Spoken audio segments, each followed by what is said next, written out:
Have you ever noticed how some people can just grab a room's attention? They start talking, and suddenly, everyone is leaning in, hanging on their every word. What's their secret? It's not magic. It's the power of storytelling. And today, I'm going to share the secrets that will help you become one of those captivating storytellers. Whether you're giving a presentation, charming a new friend, or just sharing a funny anecdote. Let's start with the absolute foundation of any great story. The hook. You have about 8 seconds to grab your listener's attention before their mind starts to wander. So, how do you do it? Start with something unexpected. Instead of saying, "Let me tell you about my trip to the mountains," try something like, "I never thought a squirrel could cause so much chaos, but that's exactly what happened last weekend." See the difference? The second one creates immediate curiosity. Another great hook is a question. Have you ever had a day where everything that could go wrong did? This pulls the listener in because it makes the story about them, too. They start thinking about their own experiences, and instantly, they're invested. Once you've hooked them, you need to build the world of your story. This is where vivid descriptions come in. Don't just tell us what happened. Show us.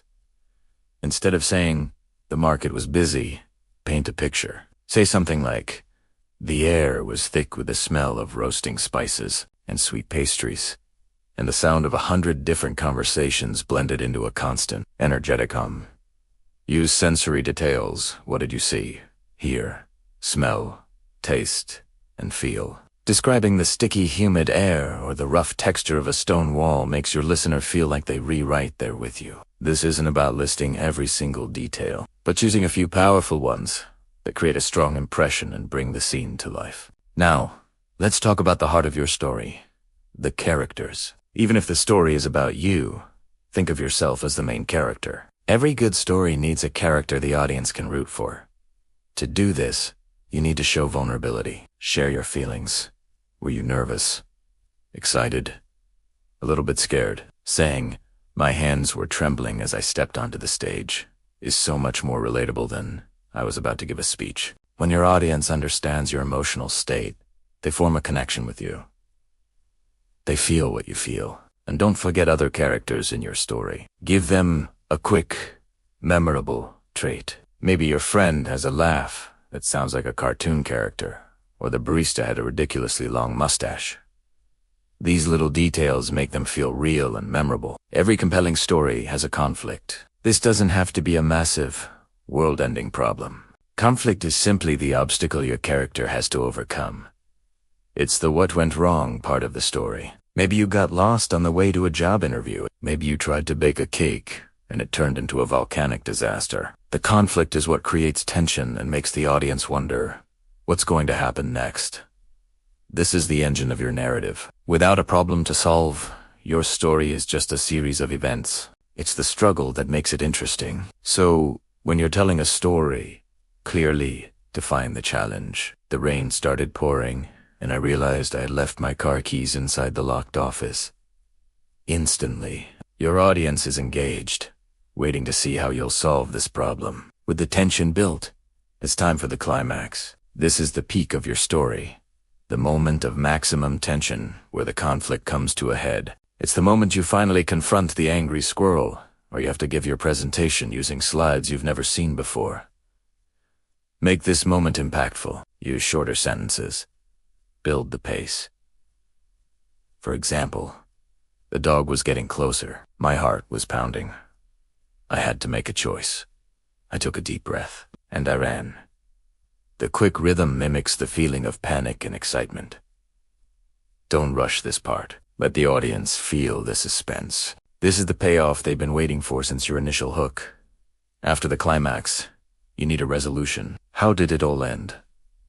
Did you get the job? Did the cake taste good by looking like a mess? The resolution ties up the loose ends and provides a sense of closure. But a good storyteller doesn't just stop there. The best stories have a takeaway. A so what moment. What did you learn? What was the moral of the story? It could be something profound, like, "And that's when I learned that failure is just a stepping stone to success." Or it could be something funny and lighthearted like, "And that's why I'll never try to reason with a squirrel again." This final message is what makes your story stick with your audience long after you've finished speaking. It gives your story purpose and makes it feel complete. Let's quickly recap these key ingredients. First, you need a powerful hook to grab attention. Second, use vivid, sensory details to build the world. Third, create relatable characters by showing emotion and vulnerability. Fourth, introduce a clear conflict to build tension. Fifth, deliver an exciting climax where the action peaks. And finally, provide a satisfying resolution with a clear takeaway message. Mastering these elements is the foundation of becoming a great storyteller. But wait, there's more. The structure is crucial, but so is your delivery. Your body language and tone of voice are just as important as your words. When you're talking about an exciting part, let your voice rise. When you're sharing a quiet, intimate moment, lower your volume. Use your hands to emphasize points. Make eye contact with your audience. Let your facial expressions match the emotions in your story. A smile, a frown, a look of surprise, these nonverbal cues draw your audience in and make your storytelling magnetic. Don't be afraid to pause. A well-placed pause can build suspense or give the audience a moment to absorb a key point. It's a powerful tool that many people overlook. So, how do you practice this?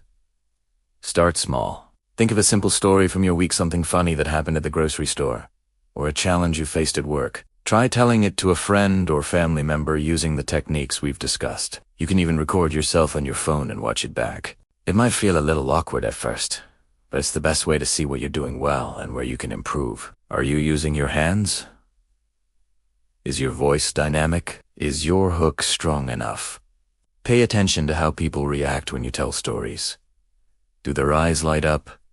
Do they ask questions? That's your feedback right there. Remember, storytelling is a skill, and like any skill, it gets better with practice. It's not about being perfect.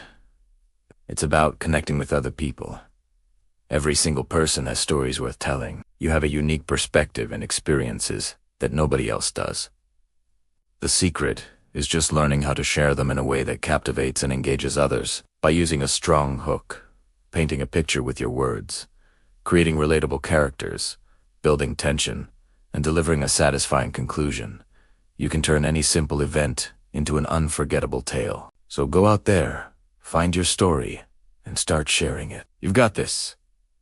Thanks for watching today. If you found these tips helpful, give this video a like and hit that subscribe button for more secrets to becoming a more confident and effective communicator. See you in the next video.